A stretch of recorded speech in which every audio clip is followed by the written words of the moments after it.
que as palavras da minha boca e o meditado do meu coração seja agradável na tua presença, né? Senhor meu, rocha minha, redentor meu.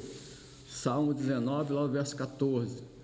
Estou aqui hoje para ajudar a irmã Raquel, que não pôde estar aqui, devido à enfermidade do seu marido, né? Os irmãos estejam orando pela vida do irmão Gerson. Soube que ele já saiu do CTI, está no quarto. Então, os irmãos continuem intercedendo pela vida dele, pela vida de todo aquele nossos irmãos que estão passando por enfermidade, né? Algumas provações. Então, não deixem de orar. Venham orar também nas quartas-feiras. Nossos cultos têm sido bons. Nós temos orado pela EBD, pela igreja, pelos missionários. Então, não deixem de vir para orar conosco. Irmãos, nessa manhã nós vamos estudar a lição 11. E a coisa que eu gosto de perguntar a vocês, né? Aqueles que estudaram a lição, quem foi? Ninguém? Só Isabel? Quem leu pelo menos a lição? Amém, pelo menos leram, né? Então, domingo passado, lembra que a gente estudou? Sem olhar a revista? Não? Lembra que a gente fala aqui que ensinamento é construção? Tem que colocar uma base e colocar os tijolinhos lá, porque sem a base, né? Domingo passado a irmã Raquel aí construiu uma base, então eu vou dar continuidade a essa base construída por ela. Carnalidade, né? Qual é o título aí? Me ajuda aí, pode olhar a revista. Domingo passado. Impedimento para a vida cristã. Vê que tem tudo a ver com a lição de hoje? Carnalidade e impedimento para a vida cristã. Se você, como o apóstolo Paulo chama lá os corintianos, né? A igreja de Corinto, crentes carnais, é um carnal, vive na carnalidade, voltado mais para a prática do pecado, não tem como você ser alguém que vai falar do amor de Cristo e evangelizar, não é isso? Você está na carnalidade, na vista do pecado, está na condução do pecado no caminho do mesmo. Então, afastem-se da carnalidade, sejam santos e disponíveis para Deus, para que Ele os use poderosamente, diariamente, constantemente, para a glória dEle. Assim nós seremos crentes ativos, aquele que fala do amor e da graça de Jesus. E hoje a gente vai falar sobre um testemunho, um desafio, a ação. Me preocupa hoje em dia, irmãos, sobre a ação da igreja nesse contexto. Se nós voltarmos, os irmãos sabem disso, os crentes mais antigos, aos domingos à tarde, as igrejas saíam para fazer o quê? Ar livre, evangelizar fora das quatro paredes, não é isso? A gente não vê mais isso, a gente perdeu essa prática. Havia uma ação evangelística, havia um clamor, né? Havia uma sensibilidade dentro de nós, de cada um de nós, impulsionado pelo Espírito Santo, a sair a pregar a palavra de Deus. E hoje parece que há um comodismo, né? Apesar das mídias sociais nos ajudar, mas a gente deixou isso, né? De sair e fazer a evangelização, seja ela pessoal, individual, seja ela coletiva. Eu acho que precisamos voltar às nossas raízes. Precisamos orar, pedir a Deus poder do alto, revestido com o poder do Espírito Santo de Deus, para sair com intrepidez e anunciar a palavra de Deus. Porque eu e você fomos convocados para essa missão. A missão é da igreja, a igreja somos nós. Então eu e você temos que sair a pregar essa palavra. E a nossa lição está baseada lá no livro de Provérbios, né? Capítulo 24, no verso 10 a 12. O irmão vai projetar ali para a gente. Vou usar a versão dele. Pedi o irmão Antônio que lê para a gente. Se você vacila no dia da dificuldade, como será limitada a sua força? Liberte os que estão sendo levados para a morte. Socorra os que caminham trêmulos para a matança. Mesmo que você diga, não sabiam o que estava acontecendo, não perceberia aquele que pesa os corações? Não saberia aquele que preserva a sua vida? Não retribuiria ele a cada um segundo o seu procedimento? Então, apesar de estar estudando o livro de Provérbios, hoje a gente vai falar um pouco mais do Novo Testamento, mas Provérbio está aqui, né? Nos leva lá para o Novo Testamento. E quando a gente começou a estudar esse livro de Provérbios, lembra? Vocês lembram, né? Provérbio foi escrito por quem? Foi escrito por Salomão, que foi o primeiro rei de Israel, não é isso? Estou errado, irmão? Provérbio foi escrito por Salomão, que foi o terceiro rei de Israel, como nação, antes da divisão do Reino do Norte e do Sul. E a gente, como naquela época da primeira lição, da introdução, a gente falou aqui o quê? Que Provérbio foi escrito por Salomão, direcionado àquele jovem. Lembram disso? Se examinar todo o livro de Provérbios, vocês vão ver isso. Destinado ao jovem para que não incorresse naqueles erros que seus pais incorreram no passado. Então, ele vai aconselhar os jovens. E a ideia central do livro de Provérbios é a sabedoria, está lá no capítulo 8, né? Salomão vai falar, vai gastar esse capítulo todo para falar sobre a sabedoria. E claro que não só sabedoria, mas vários conselhos nós vemos dentro do livro de Provérbios. E nesta manhã, o provérbio nos convida ao quê? A viver uma vida de evangelização. O irmão colocou aí para a gente, na minha tradução diz assim: se te mostra fraco no dia da angústia, tua força é pequena. Se no meio da dificuldade você retroage, ou afasta, ou corre, se acovarda, sua força parece pequena. Sabe por quê? Você está confiando em si mesmo, nas suas forças, não em Deus que pode fortalecê-lo. E nessa lição, o desafio está lá: testemunho, um desafio à ação. O que é testemunho? Quem pode me ajudar aí? Um testemunho, um desafio à ação. O que é testemunho?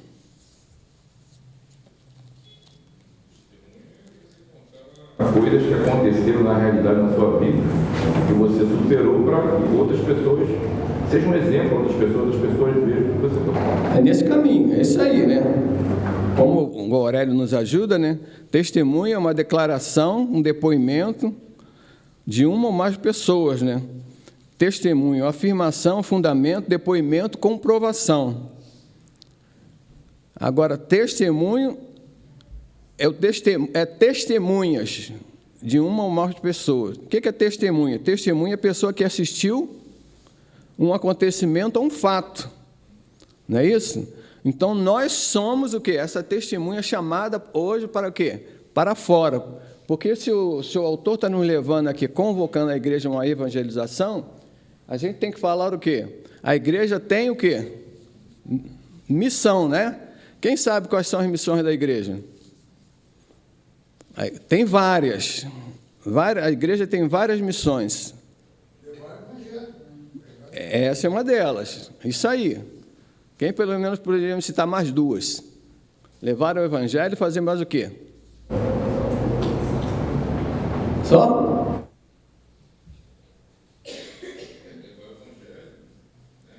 Aham. A palavra de Deus. O que mais? Social? Isso também. Exatamente. Será que nós estamos fazendo isso nos nossos dias?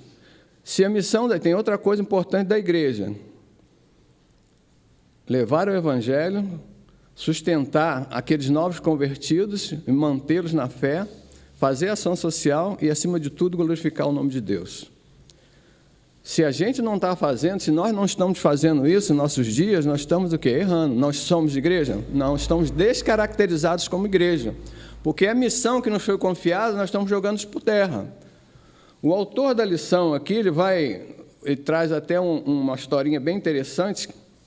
Irmãos podem notar aí, conta-se a história de um velhinho cego que leva consigo uma lanterna acesa quando sair à noite. E aí está uma coisa bem interessante. O Senhor não sabe quando é dia ou noite? Disse alguém certa vez.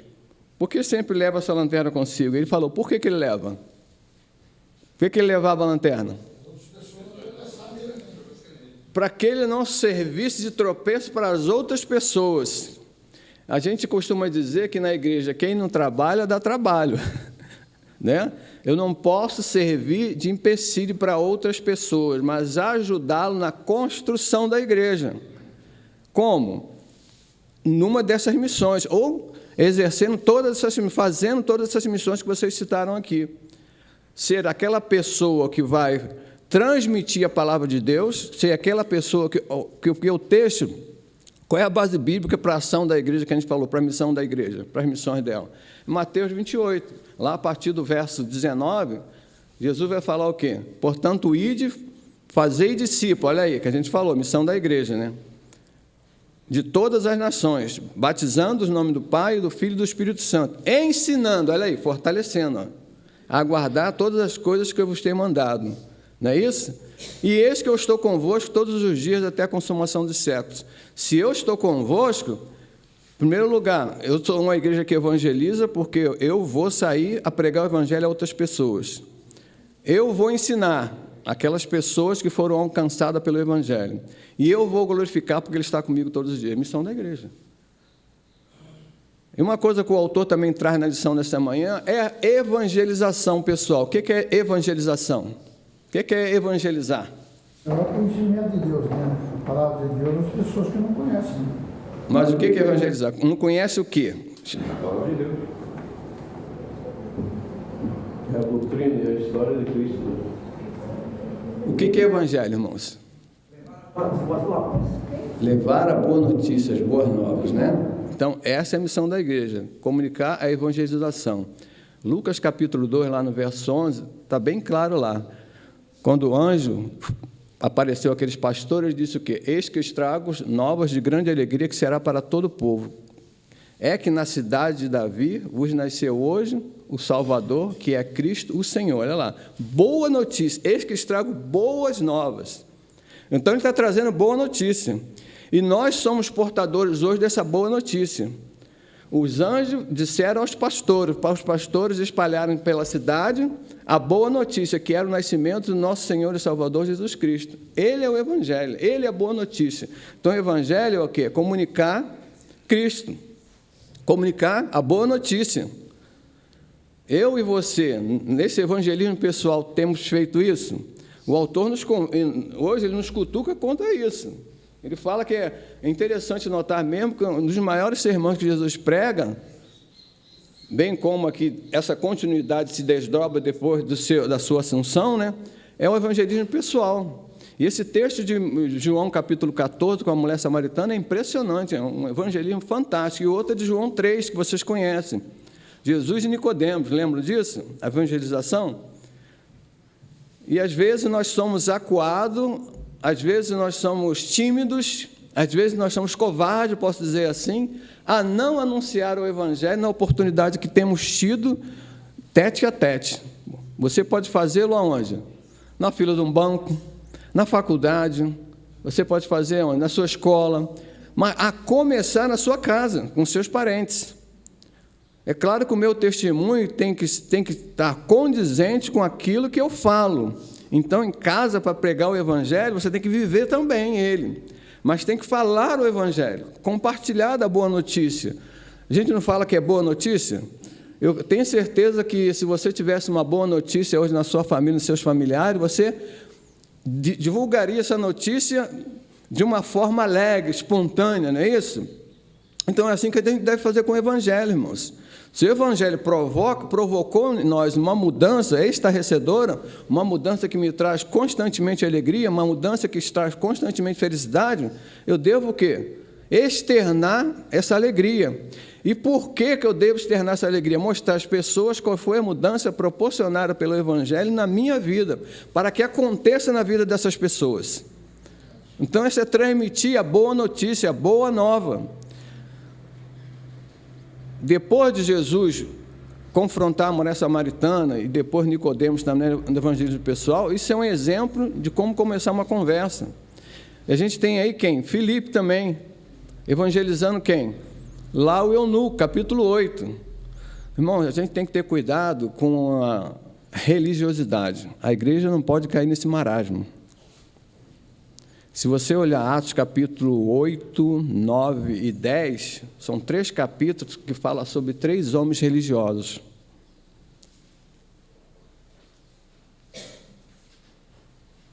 Três capítulos. Atos capítulo 10, vou começar de trás para frente, tem lá Simão, o homem religioso, né? Orava, dava suas ofertas, não é isso? A Bíblia diz que Deus ouvia suas orações, mas era um homem religioso. Precisou de Pedro ir na casa dele, né, apresentar o Evangelho. Era um homem religioso, simplesmente cumpria suas obrigações religiosas, dava suas ofertas, fazia o bem, mas precisava o quê? De ouvir a palavra de Deus. Atos capítulo 9, outro homem religioso, quem é? Famoso. Paulo, está lá, ó, fariseu. Ela é impecável contra a regra doutrinária do farisaísmo. E ele entendia que estava prestando serviço a Deus, perseguindo quem? Os crentes, porque dizia a ele, como fariseu que era, aqueles homens não cumpriam a lei, eram hereges e eram dignos de serem mortos. Mas no caminho de Damasco teve a sua vida o quê? Transformada. Então, cuidado com a religiosidade, porque às vezes nós somos mais religiosos porque não somos crentes. Cuidado com isso. Estamos vindo à igreja dominicalmente ou às quartas-feiras para orar, pegamos nossa Bíblia, às vezes, uma vez na semana, fazemos nossas orações nas refeições, só. Damos a oferta, né, trazemos o dízimo, fazemos boas obras, né, atendemos os necessitados. É isso? O autor vai nos confrontar quanto a isso, irmãos. A gente não pode simplesmente, né, boas obras, a gente pode dizer que muitas instituições fazem até melhor que nós. Boas obras é uma consequência da transformação da vida que Deus proporcionou em mim. Quando Paulo escreve isso à igreja de Éfeso, lá no capítulo 2, o texto que vocês conhecem, 8, pela graça sois salvos por meio da fé, isso não vem de vós, é dom de Deus, né? Não vem das obras para que ninguém se glorie. Aí ele vai dizer, porque somos feituras dele, criados em Cristo para as boas novas, que de antemão ele preparou para que andássemos nela. Então, boas obras, o que é? O que são boas obras? É um desdobramento, né, daquilo que Deus fez em mim. Eu amo a Deus e amo meu próximo. E amando meu próximo, eu faço o quê? Eu cuido dele, como cuido de mim. Não é simplesmente fazer boas obras para alcançar algo de Deus, não. O autor, hoje, na lição, ele é muito enfático contra isso. E lá no primeiro tópico da lição, a gente já falou sobre testemunho. O que significa testemunhar, né? A evangelização, a semelhança da caridade, começa em casa. Isso que a gente falou. Não adianta eu querer ser missionário lá na China, na Índia, na África, se eu não prego o evangelho dentro da minha casa para meus parentes que estão morrendo sem Cristo. Eu não me importo. Irmão, tem que haver em nós uma incomodação. É muito triste ver uma pessoa perecer sem Cristo e ir para o inferno. É triste demais. É um sofrimento eterno. Então, eu devo clamar diariamente nas minhas orações, né, no estudo da palavra, pedindo discernimento a Deus e sabedoria para o quê? Comunicar o evangelho àqueles que estão bem próximos de mim. Meu raio de ação tem que começar em casa e se espalhando, abrindo. E onde eu estiver, ser esse proclamador, entusiasta. Porque eu tenho o quê? Todas as ferramentas já que eu necessitava, Deus me deu. Lembra de Atos capítulo 1? A igreja antes estava lá reunida em Atos capítulo 1 com medo, 120 pessoas orando no tabernáculo, não é isso? Estavam acuadas, porque Jesus tinha sido morto e foi assunto aos céus. E agora, nós temos Jesus, mas Jesus deu uma ordem, lá em Atos capítulo 1, verso 8. Lembra disso? E recebereis poder ao descer sobre vós o Espírito Santo, ser meio testemunha, tanto em Jerusalém, em toda a Judéia e Samaria, até os confins da terra. Mas receberei poder quando o Espírito Santo descer sobre vocês. Serão minhas testemunhas. Olha lá. Aonde? Em Jerusalém, em toda a Judéia, Samaria, até os confins da terra. Aonde é a sua Jerusalém? Aonde é a sua Samaria? Aonde é a sua Judéia? Aonde? Já pensou nisso? Então, vamos despertar quanto a isso. Eu recebi do Senhor uma ordem. E apóstolo Paulo, escrevendo na igreja de Coríntios, no capítulo 1, lá no verso 9, capítulo 9, verso 16, vai falar uma coisa bem interessante. Deixa o irmão colocar aqui para a gente ler na...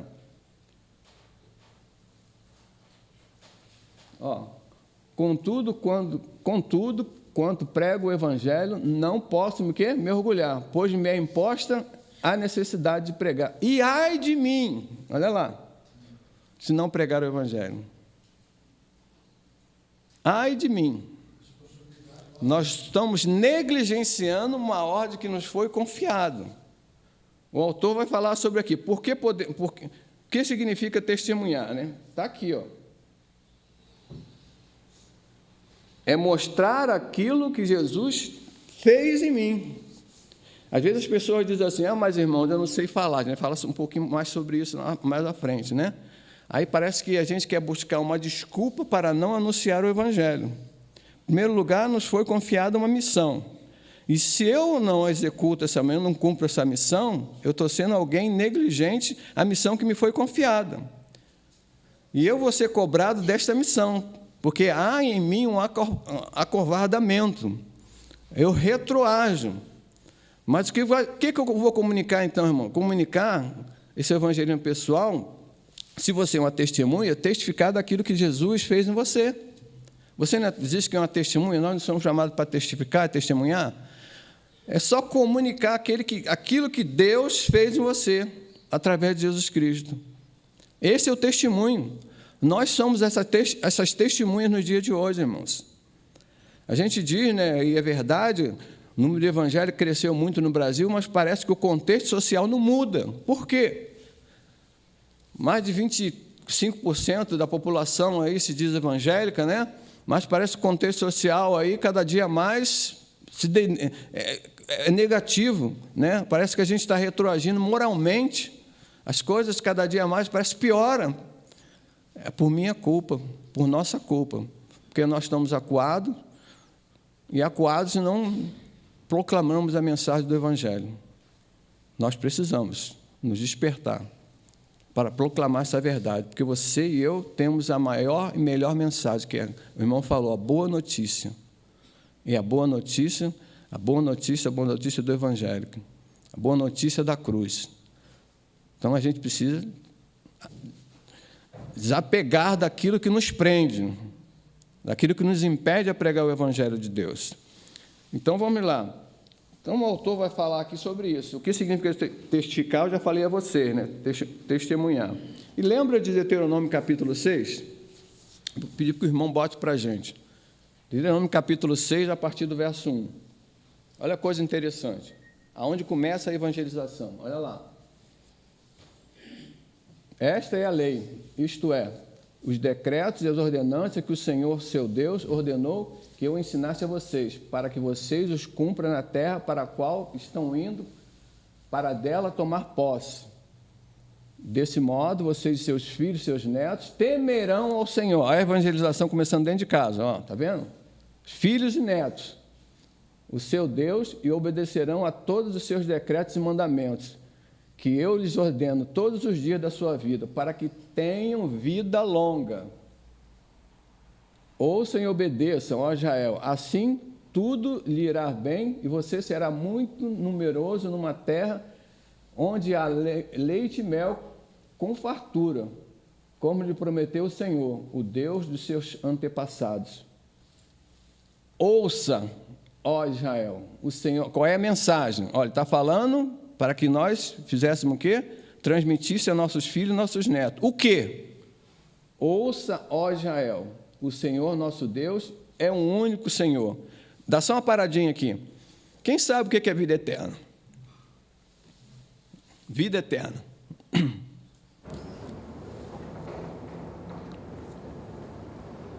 João capítulo 17, abram aí, verso 3. Enquanto ele está parado aqui.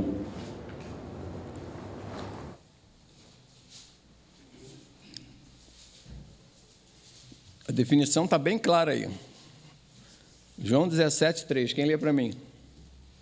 E a vida eterna é essa, que conheçam a ti só por único Deus verdadeiro e a Jesus Cristo a quem enviaste. É isso que eu devo comunicar. É isso que você e eu devemos comunicar. Não é isso? Lá atrás, Deuteronômio já se falava. Olha lá, ouça, o Senhor nosso Deus é o único Senhor. Pode prosseguir.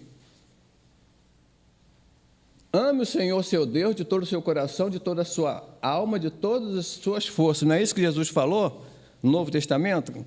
Para os fariseus, qual era o grande mandamento? da lei? Amarás o Senhor teu Deus de todo o teu coração, de toda a tua alma, de todas as forças, de todos os teus pensamentos. E ao teu próximo como a ti mesmo. 6. Que todas essas palavras que hoje lhe ordeno, está lá, estejam no seu coração. Internalize isso, viva isso. Ensine-as, com persistência, olha lá, detalhe, a seus filhos.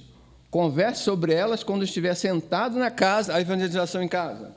Quando estiverem andando pelo caminho, quando se deitar e quando se levantar. Em todo instante, a minha linguagem deve ser essa, irmãos. Uma coisa, para um pouquinho aí. Uma coisa interessante, se vocês podem notar, se duas pessoas, vocês podem notar isso, sabe muito de informática, duas pessoas se encontram, vão falar sobre esse assunto exageradamente. Se duas pessoas são apaixonadas por futebol, quando se encontrarem, o papo vai ser aquele. Não é isso? Uma vez, o pastor Ricardo Gondim contou uma história bem interessante, né? Entrou um visitante na igreja e aí participou do culto, né?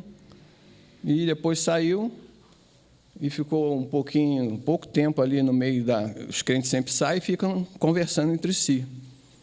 E esse visitante chegou para o pastor Ricardo e falou assim: interessante, né? Eu estou vendo aqui que vocês amam esse Jesus que hoje foi pregado aqui. Eu sou mecânico e quando a gente se encontra lá, nós nos reunimos, a gente fala de tudo quanto é pecinha de carro, aquela biela, aquele parafusinho. Isso é o nosso dia a dia. Mas aqui eu andei entre os crentes, aí não se vê falar sobre Jesus, esse Jesus. A conversa é sobre casa, a conversa é sobre futebol, a conversa é sobre o filme de ontem. Vocês acabaram de sair de uma igreja. Aí o pastor falou que ficou muita vergonha. Se a boca fala do coração está cheio, meu coração deve estar cheio do Evangelho. Em toda comunicação e conversa que eu devo ter, a prioridade dela, né? Nesse tempo, porque eu não sei do dia da manhã, o dia que eu recebo é hoje, né? Eu devo comunicar esse Evangelho com pressa, já, correndo, a começar na minha casa, e aí ela vai se desdobrando na minha vizinhança, a atingir toda aquela moradia da onde eu fui fixado, onde Deus me colocou. Ele me plantou ali para que eu escrevesse uma história. Ele escrevesse uma história através da minha vida. E essa história é proclamar o reino. Vamos lá, irmão. 8. Olha lá, amarras como um sinal no braço e prendas na testa. O quê? A palavra. É aquele filactério lá que Jesus fala no Novo Testamento. Os judeus tinham isso, né? Ele falava assim, amarras como sinal no braço e prendas na testa. Não esqueça de quê? Comunicar essa palavra que ele acabou de falar, que Jael, ou só Jael, o Senhor nosso Deus, é o único Senhor. Escreva-os, nos batentes das portas da sua casa e nos seus portões. Ame a palavra de Deus, inculque em você mesmo e naquelas pessoas que o cercam. Leia diariamente, porque você vai ter o que comunicar. É isso que ele está dizendo. Se a gente assim não faz, ocupamos nossas mentes com coisas, né, que deixamos sobrepor a palavra de Deus, nós realmente não vamos ter o que comunicar. Falaremos do dia a dia, da política, do governo, né? Mas o Evangelho vai ficar sempre lá atrás. O Senhor, seu Deus, os conduzirá à terra que jurou aos seus antepassados, Abraão, Isaque e Jacó, a dar a vocês, terra com grandes, boas cidades que vocês não construíram. 11. As casas cheias de tudo que há de melhor, de coisas que vocês não produziram, com cisternas que vocês não cavaram, com vinhas e oliveiras que vocês não plantaram. Quando isso acontecer e vocês comerem e ficarem satisfeitos, tenham cuidado, não esqueçam, o Senhor que os tirou da terra do Egito, tirou do Egito, da terra da escravidão. Não esqueçam, quem vos libertou da escravidão do pecado? Quem? É isso que ele está comunicando. Não esqueçam, não deixem que isso caia no marasmo. Lembrem sempre de quando comunicar o Evangelho, que vocês foram resgatados, nós fomos resgatados, né, da escravidão do pecado. Cristo nos libertou. É essa mensagem que eu devo comunicar. É esse evangelho que eu devo viver. E se você não está vivendo nem comunicando, a gente tem que se preocupar. A gente deve se preocupar. Razões para testificar, para testemunhar. Aí está na Bíblia, está na revista. Então, em primeiro lugar, o autor vai falar o que significa testemunhar, que a gente já falou. Quais são as razões que eu tenho para testemunhar? Alguma coisa interessante o autor coloca aqui na revista. A evangelização não é uma atividade de horas vagas. Tem que estar no sangue, mano. Tem que estar no DNA. O Espírito Santo nos capacitou, ele habita em nós. É só abrir a boca que ele falará.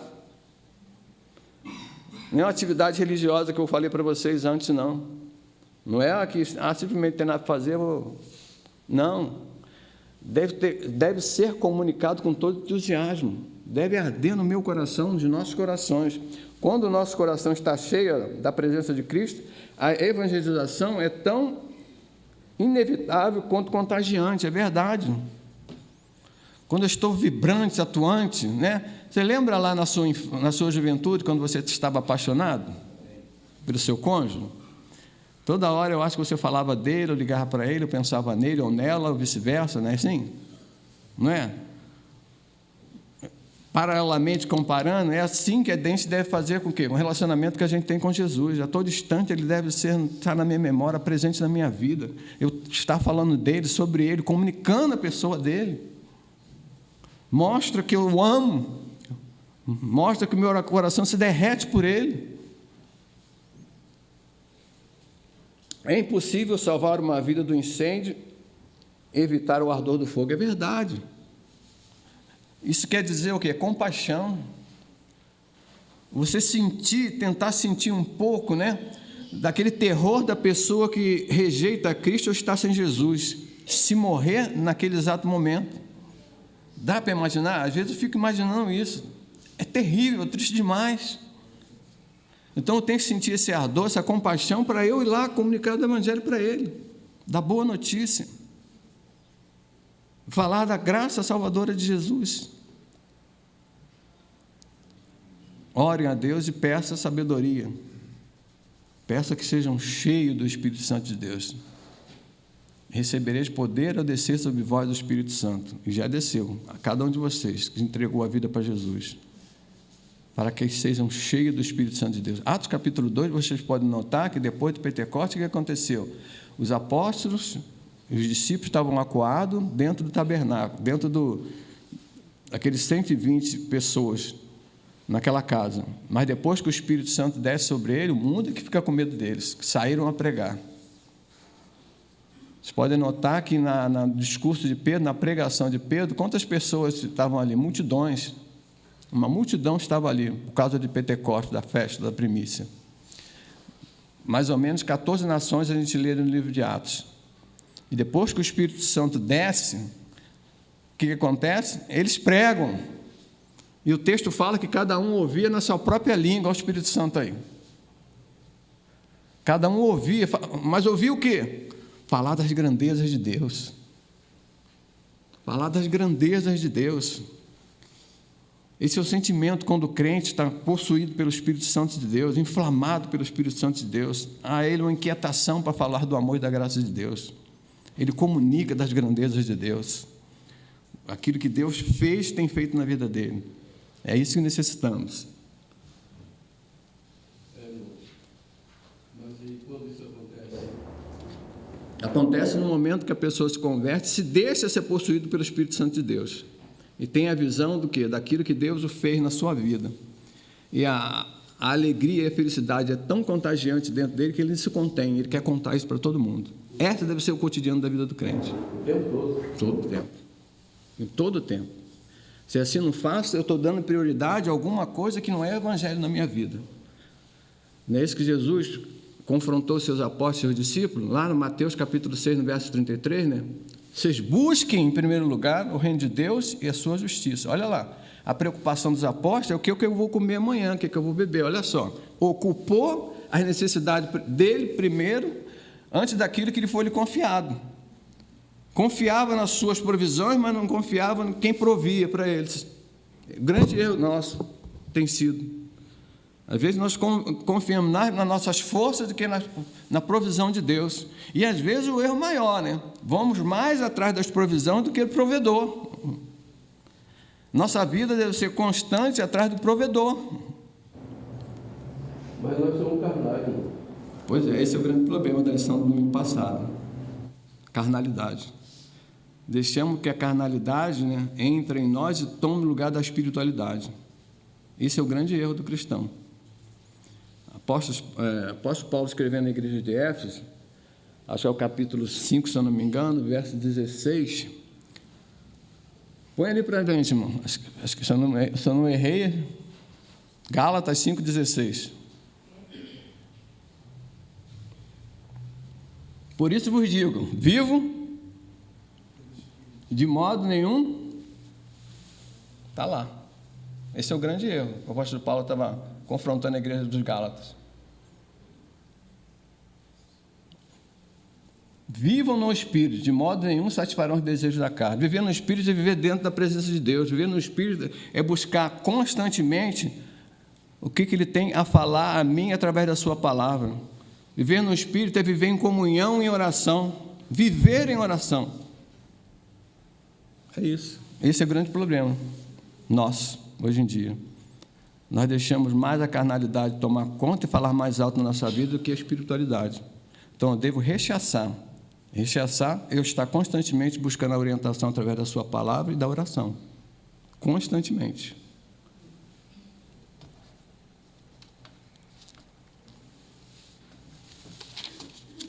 Vamos caminhar um pouquinho rapidinho, que o meu tempo já está se esgotando. Aí o autor vai fazer não é uma pergunta, mas ele faz uma afirmação, mas eu vou transformar em pergunta, né? Separando esse porquê. Por que não podemos permanecer em silêncio? Por quê? Por quê? Indiferente. Por quê? Quem sabe por quê? Por quê, irmãos? Porque muitas pessoas estão se perdendo sempre isso. Boa, irmão. Uma delas é fortíssimo isso.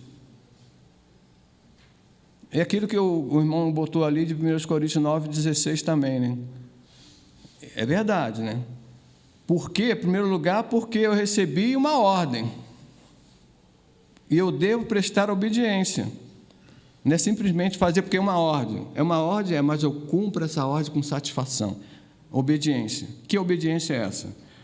Recebemos a ordem do nosso Senhor e, por amor a Ele, devemos cumprir repleto de felicidade, anunciar o Evangelho.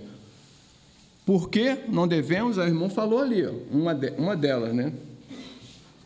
Marca, antes disso, está lá, a base bíblica para isso que eu estou falando, está lá em Marcos capítulo 16, verso 15. Nós recebemos o quê? Uma ordem, ó. Disse, vão pelo mundo todo e preguem o Evangelho a todas as pessoas. Isso é para você e para mim. Mateus 28 também.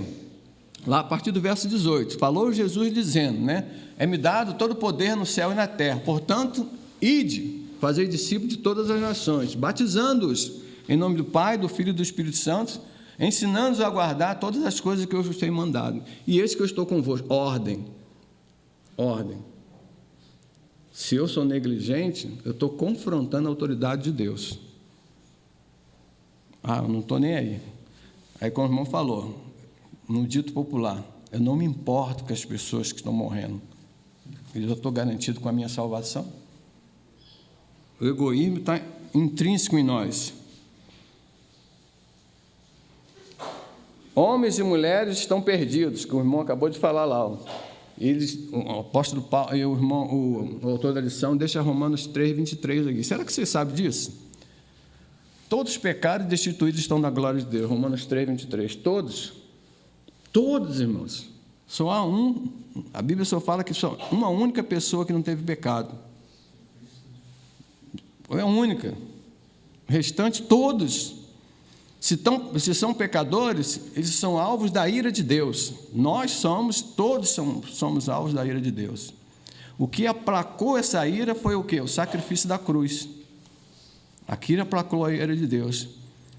A ira é tão tamanha que quando você lê Isaías capítulo 53, você vai olhar que quando o profeta descreve aquilo ali, ele vai falar assim: aprove a Deus esmagá-lo, moê-lo. Olha aí, olha a ira de Deus sobre Cristo, por causa dos nossos pecados. Você tem consciência disso? Pecado afronta o caráter de Deus. Deus é santo. Então é triste nós não se importarmos com pessoas que passam por nós e estão morrendo indo para o inferno.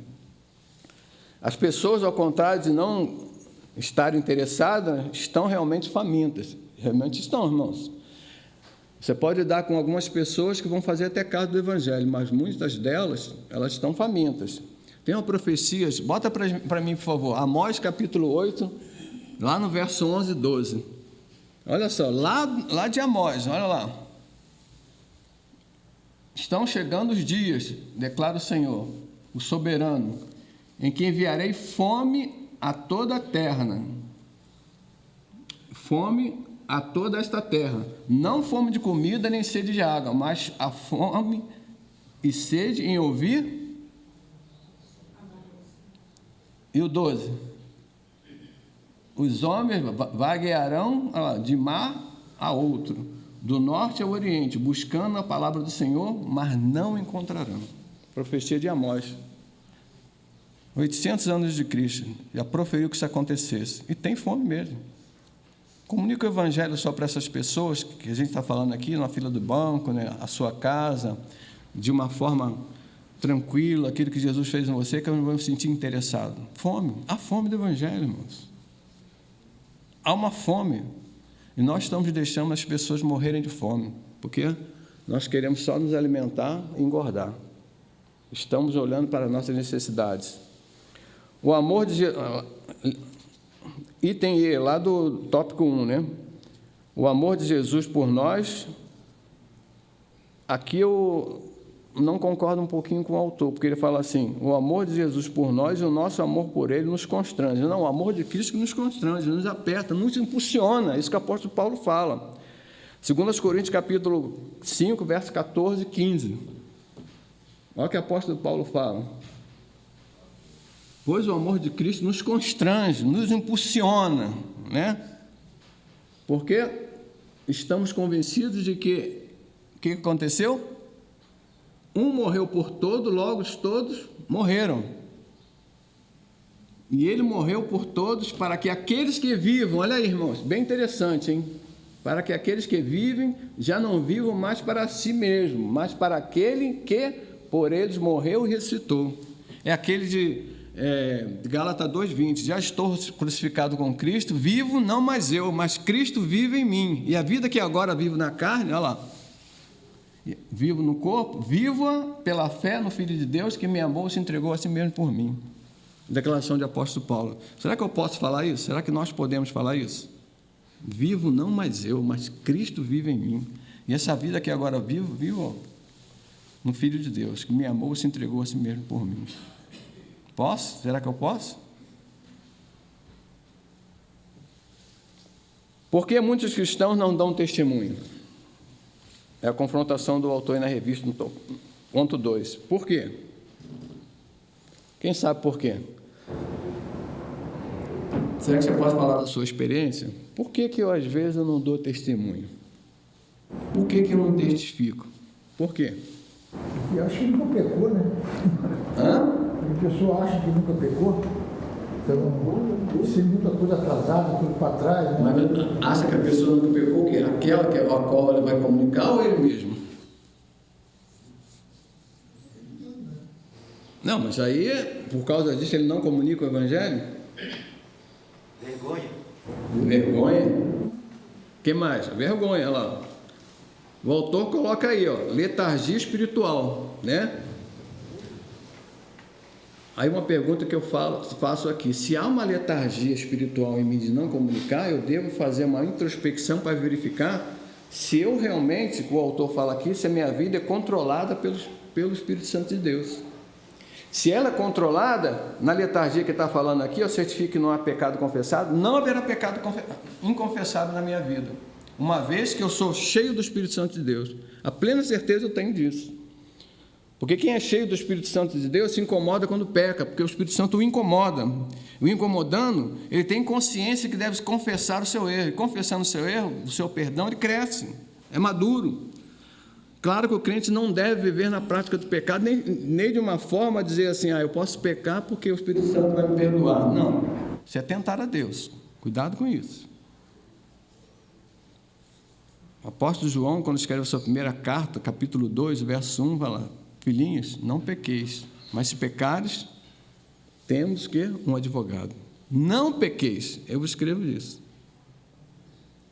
E o apóstolo Paulo escreveu na Romanos, capítulo 5, pode falar, irmão. Vou falar uma frase aí, a gente está cheio do Espírito Santo. Porque quando os discípulos receberam o livro do Pentecostes, o Espírito Consolador, eles ficaram cheios. Aí saíram, principalmente Pedro, né? E falou de forma que todo mundo se converteu. Poder. É um exemplo claro que você agora me lembrou. Depois da descida do Espírito Santo do Pentecostes, eles foram cheios do Espírito Santo de Deus. Houve, será que um esvaziamento na vida dos apóstolos depois de Pentecostes? Vocês notam isso? Eu não noto, nunca mais. Eles sempre foram cheios, constantemente. Podem notar isso. Depois do Pentecostes, que acontece ali. Então, quando eu sou cheio do Espírito Santo, a minha conversão... E o apóstolo Paulo sempre exortava as igrejas quando ele escrevia. A igreja de Éfeso, então, 5,18, não os embriagueis com vinho que é a contenda, mas enchei-vos do Espírito Santo. Esse enchei-vos aí é uma ordem.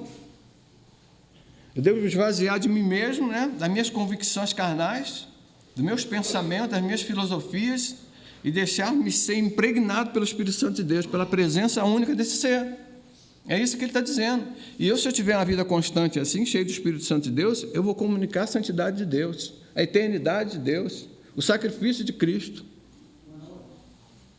Talvez uma resposta para essa pergunta que foi feita aí pelo irmão seria voltarmos ao primeiro amor, né? Sim. Porque a Bíblia diz que por causa da iniquidade o amor de muitos se esfriará, né? E que faz nós voltar ao primeiro amor, quando nós aceitamos Cristo, também nós saímos por aí, hoje daí, com o passar do tempo, as mazelas da vida, as coisas que estão acontecendo, nós temos que voltar para o primeiro amor para ter aquela ousadia, né, que Paulo e muitos outros tiveram, por da descida do Espírito Santo, ele mudou completamente.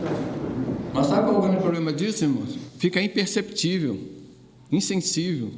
Será que eu me afastei do primeiro amor? Até para isso é perigoso. É verdade isso. Eu gostaria de se trazer no contexto de hoje, já bem, essa ousadia que existia entre todos os apóstolos depois da segunda vinda do Espírito Santo, alguém que até intitula um ato do Espírito Santo por causa da ação do Espírito ali, né, na vida de todos. Se nós virmos no contexto de hoje, para eles, tanto fazer morrer como viver. Porque essa ousadia que eles tinham. Porque eles eram perseguidos, com certeza. Está lá, você não vê. Agora, no contexto de hoje, irmão, a nossa liberdade também de pregar o evangelho não está tão aberta, não. Também nós precisamos viver aquilo que o apóstolo viveu. Porque, na prática, se o irmão sair por aí, por exemplo, se o irmão entrar ali na ilha da cidadania, foi tolhido ali de distribuir folheto ali. Tá? Então, aí o que tem acontecido? Eu, particularmente, cada um de nós tem que ter essa dica que os apóstolos teve, independente do que pudesse acontecer, porque essa liberdade que nós temos nos dias de hoje, ela não é tão. Agora, cabe a mim, porque também, por exemplo, eu fui pego por um guardinha ali que eu estava proibido. Aí eu fico pensando, poxa, eu também, como cristão, não posso desobedecer a lei comum. Eu sei que essa lei existe, que foi o seu grego que criou, eu tenho que obedecer. Mas se eu não posso ler, eu posso distribuir fora. Nada vai me proibir. Aí nós precisamos, resumir, daquela ousadia que todos os apóstolos tiveram e que nós precisamos ter. Alguém disse, é verdade, por não se cumprir Atos 1:8, se cumpre Atos 8:1. A ordem em Atos 1:8 era o quê? Vocês vão ser testemunha, começando aonde? Jerusalém, Judéia, até a confins da terra. Coloca para mim, por favor, Atos 8:1. Olha o que aconteceu. Atos 8:1. Saulo estava ali, fazendo o quê? Consentindo na morte de Estevão. O que estava acontecendo, irmão, nesse contexto? Só nessa frase a gente mata. O que estava acontecendo? Grande perseguição contra a igreja. Está lá, ó. Alguém estava morrendo, né? Estevão. Ó. Naquela ocasião, desencadeou-se grande perseguição contra a igreja. Está aí, ó. Em Jerusalém, todos, exceto os apóstolos, foram dispersos pelas regiões da Judéia e de Samaria. Continua, por favor. 2. Alguns homens piedosos sepultaram Estevão, que tinha sido morto, lá no capítulo 7, e fizeram, por causa dele, grande lamentação. Saulo, por sua vez, já devastava a igreja. Olha, grande perseguição. Indo de casa em casa, arrastava homens e mulheres e os lançava na prisão. Olha só. Os que haviam sido dispersos, olha lá, o que eles faziam? Houve uma perseguição, houve uma dispersão. Estavam fugindo de Jerusalém. E quando eles fugiam, o que eles faziam no caminho? Ó, pregavam por onde quer que fossem, irmãos. É o que o irmão está falando. A ousadia, não havia covardia. Exato. Inflamou a igreja. Parece que Deus vai precisar, né, mandar uma grande perseguição no Brasil para oprimir as igrejas, para que veja se nós não nos acovardemos e saímos a pregar. Eu acho, será que necessitava fazer isso? Não, irmãos, está escrito. Os testemunhos estão lá. Não precisa. Temos que aproveitar essa liberdade que temos.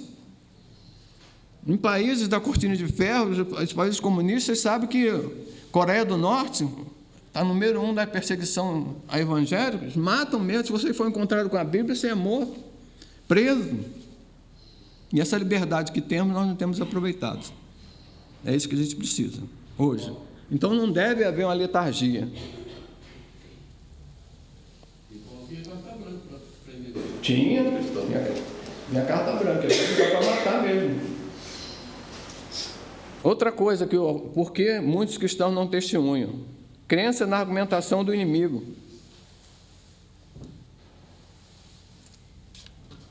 Medo de testemunhar. Crença na argumentação do inimigo. Porque às vezes as pessoas querem sair a pregar, mas ficam com medo da confrontação. Naquela época tinha essa perseguição, né? Hoje nós não temos essa perseguição. No Brasil. Pois é. Brasil, né? Tudo evangélico, está tudo bem. Quando você abre a Bíblia e fala uma palavra, uma pessoa fala, já sei, minha mãe, meu pai, eu até acompanhado isso aí. Está certo, você está certo. E você tem que ter uma especialidade para entrar e minar essas pessoas. Porque está tudo, ou o contrário. Vocês nem sabem o que estou falando. Vocês evangélicos, vocês são tudo uma raça só, né? Aquele pastor lá, viu o que ele fez? Aquele outro, viu o que ele fez? Quer dizer, ele não sabe distinguir as modalidades, as denominações, as doutrinas. Ele coloca tudo numa panela e mexe. Então fica difícil para você abordar uma pessoa e falar da palavra de Deus. Você precisa estar muito bem situado, preparado para você minar essa pessoa. Então ele parar um pouco e escutar você. Então, isso é medo da argumentação do inimigo, que o irmão está falando. Há uma contra-argumentação e eu me acuo. Olha só, Atos capítulo 17, vou ler esse texto um pouquinho mais longo, a partir do verso 22. Olha o que estava acontecendo aqui. Então, Paulo levantou-se na reunião de Areópago e disse: Atenienses, vejo que todos os aspectos de vocês são muito religiosos. O que está acontecendo aqui? Paulo está entrando em Atenas e os atenienses erigiam deuses para diversos, mais de 300 mil deuses lá, e erigiram um altar para Deus com medo de afrontar um deles. Então Paulo entra lá no Areópago para testificar. Pois andando eu pela cidade, observei cuidadosamente, né, seus objetos de culto e encontrei até um altar escrito ao Deus desconhecido. Aqueles deuses que os atenienses conheciam, erigiam altares. E eles falaram, pensando na mente dele, vai ver que a gente esqueceu de algum deus aí, hein? Vai cair a ira sobre nós. Vamos erigir um altar aqui e botar o Deus desconhecido, que a gente não conhece. E erigiram. Aí o apóstolo Paulo pega essa deixa. Olha aquilo, ora, ao Deus desconhecido. Ora, o que vocês adoram, apesar de não conhecerem, eu lhes anuncio.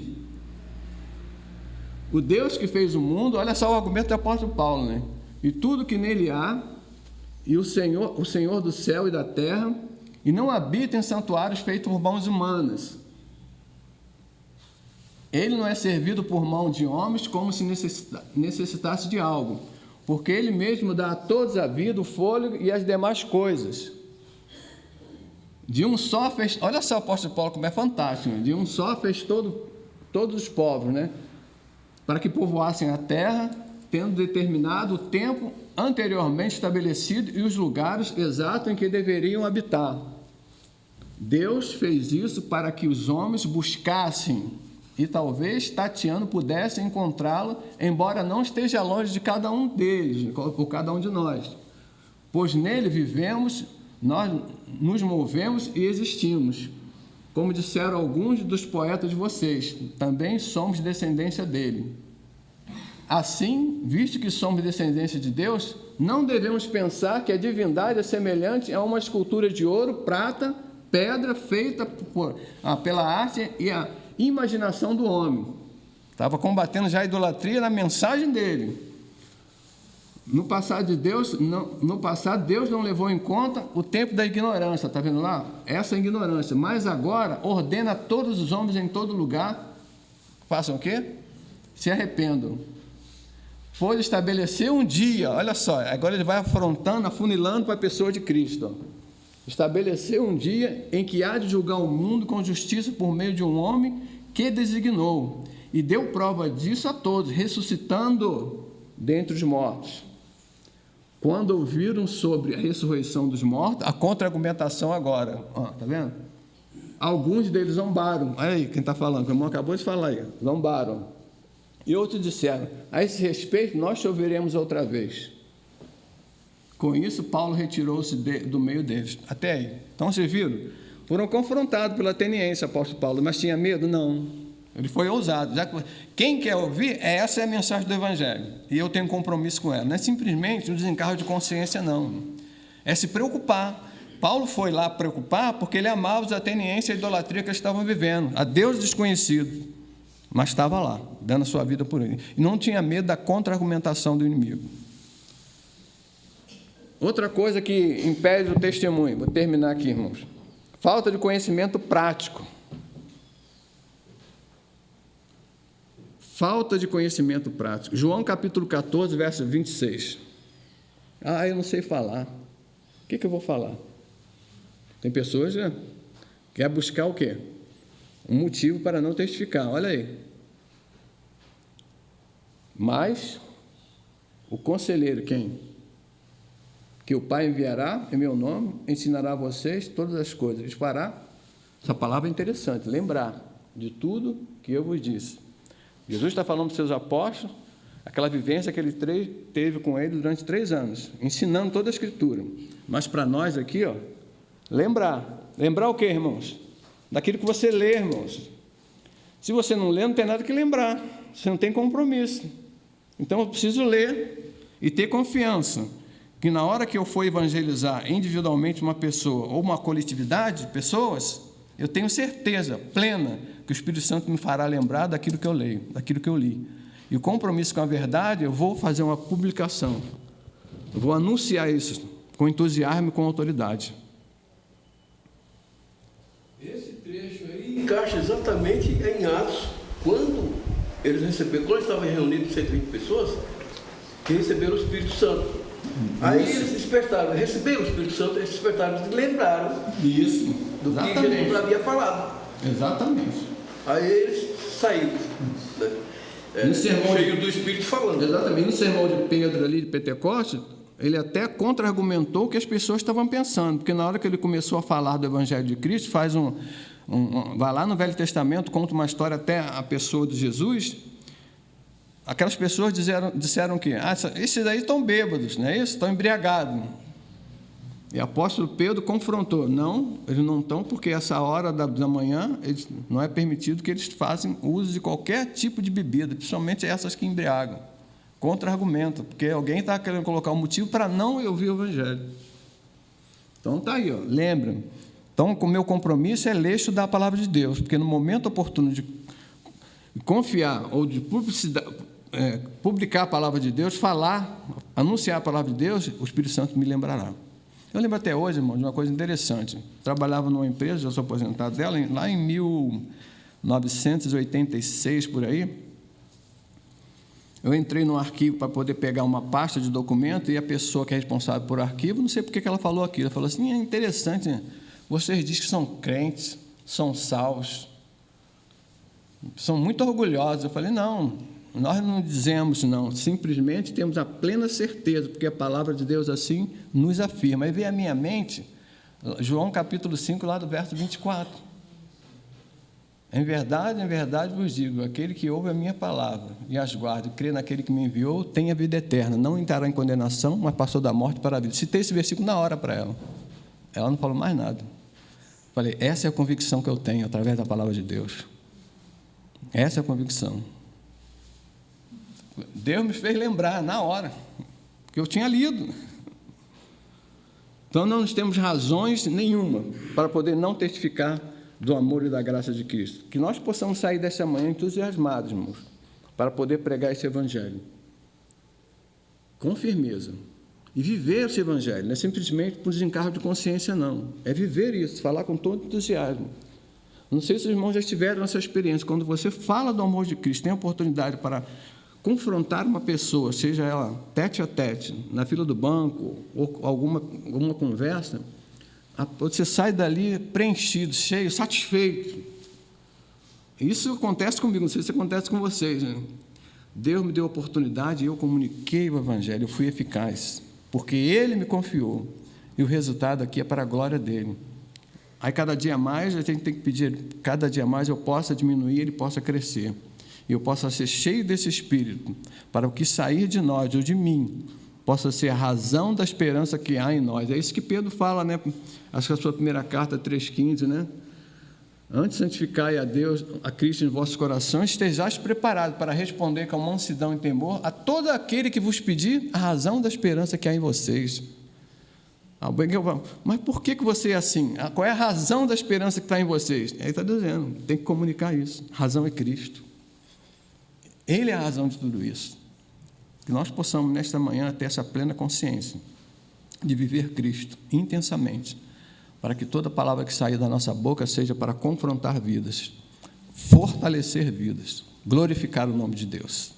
Amém, irmãos? Deus abençoe.